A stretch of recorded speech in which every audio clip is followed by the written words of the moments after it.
This presentation covers automated machine learning and will cover the material to help with homework 9.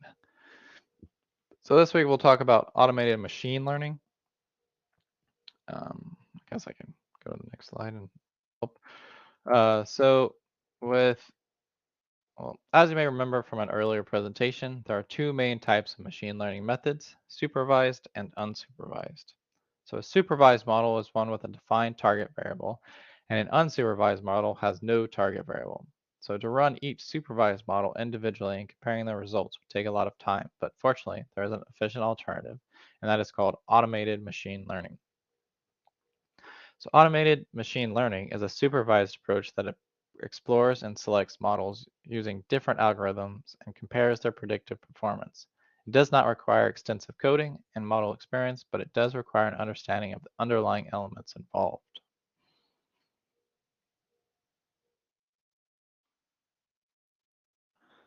So what questions might arise? When you are looking at the model's decision and recommendation, it is essential that you ask questions about it. Some of those questions include, how was the data collected and prepared for analysis? How did the model arrive at a particular conclusion? What is the blueprint of the model? Why did the model arrive at a particular conclusion? What variables had the greatest impact on the predicted outcome?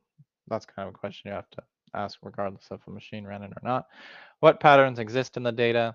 What are the reasons behind why the recommended model produced the most accurate decision? Are these data issues that could be impacting the validity of the model? Is the model consistent in its predictions? Why is the model a good predictor? How accurate is the model? And asking these questions is important because the modeling system cannot replace human expertise. And without asking these questions and ensuring the model is making accurate predictions, the solutions will not be accurate either. But I mean, a lot of these questions are going to ask even if you're the one who ran the model. Comes back to the top, where the data come from, garbage in, garbage out, and then you'll look at how did the machine pick which algorithm to use? What's the criteria? Is it using R squared? Is it using pseudo R squared? Is it using the MSE, etc. So, all right. So AutoML and marketing. 40% of companies already use machine learning to improve sales and marketing performance, and the adoption rate of AutoML is increasing. One of the reasons for this is that it does not require extensive coding or modeling experience and can be applied in a variety of scenarios, including optimizing pricing strategies, forecasting demand and optimizing inventory, efficient processing and deliveries, predicting customer responses to marketing, customer acquisition, reduction of churn, predicting customer satisfaction, risk modeling, and product and service recommendations. So it's already being used like with not that too many people use it anymore with the you know regular cable TV, but the way the commercials are being placed based on your IP address, they're running these algorithms to basically place the best commercial in whatever you're watching. They do this also on your if you're like streaming YouTube or whatever on your phone. The more data that YouTube learns about you, the better their ads should become. But uh, all of this is still relatively new and they're still working on optimizing it. But which companies are actually using AutoML? Obviously the big ones. So there are many companies that already use it as part of their analytics strategy, including Facebook, also known as Meta, Airbnb, United Airlines, and Disney, as well as other companies listed on the slide.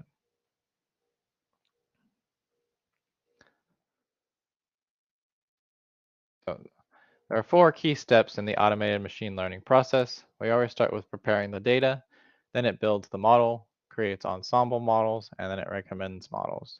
So let's look at each of these steps in a bit more detail. Data preparation. As with the other types of analytics we have looked at, the data needs to be prepared in the same way. We need to handle missing data outliers, variable selection, data transformation, and data standardization. If we have poor data to start with, we'll have poor results. So the step is the most important and generally the most time consuming. Invalid and unreliable data results in a garbage in, garbage out situation. So good data preparation leads to accurate model predictions. I think we will have at this point talked about how to use Python to clean your data and transform the data.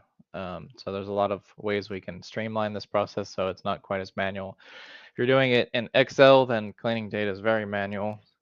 You can write some VBA scripts to help out, but in general, 70% of your analytics time is going to be spent cleaning and making sure the data will go into the AutoML or any uh, machine learning or data analytics problem. So the model building.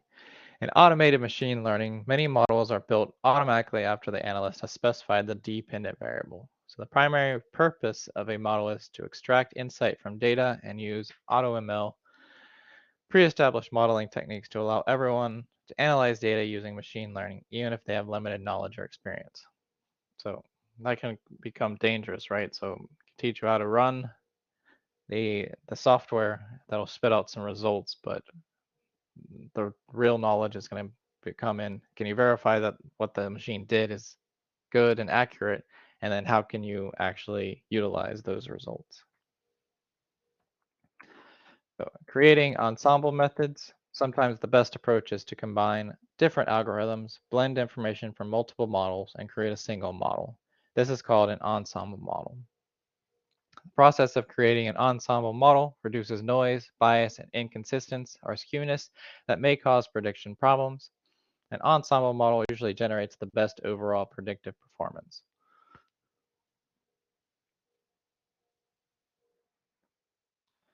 So simple approaches to ensemble modeling.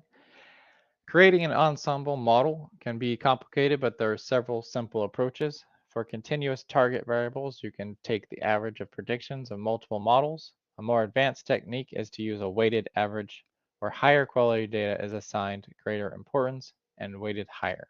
For categorical target variables, the most common category would be used.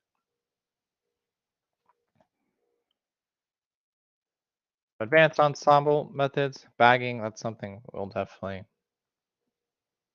utilize at some point, either in Python or in R. So there are several more advanced and effective methods for creating ensemble models. One of these is bagging, which is short for bootstrap aggregation or aggregating. First, you generate multiple random smaller samples from the overall sample by copying them out.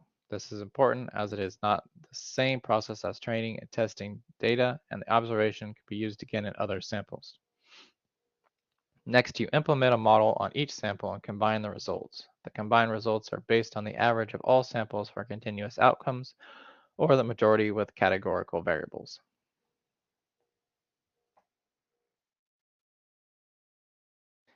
So the image provides a visualization of the bagging methods as the data is broken down into smaller samples and the results aggregated.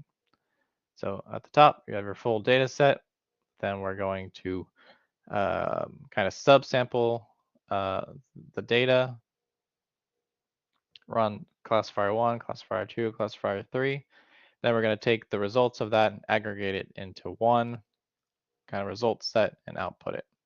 And that's kind of like the underlying theme of what bootstrap or bagging is.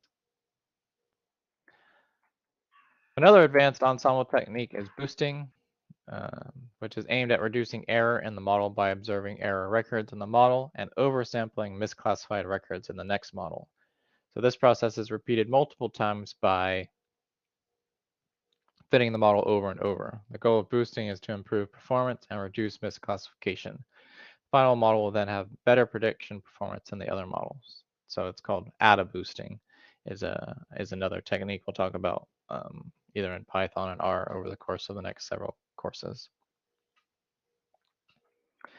So boosting, this figure shows what it does. It trains the model with the original data and weights, tests the model, so it determines which were misclassified, then it re-weights the ones that were misclassified so that when you run the model again, Well, it does this in a cycle until it gets the best possibility for classifying the most examples correct.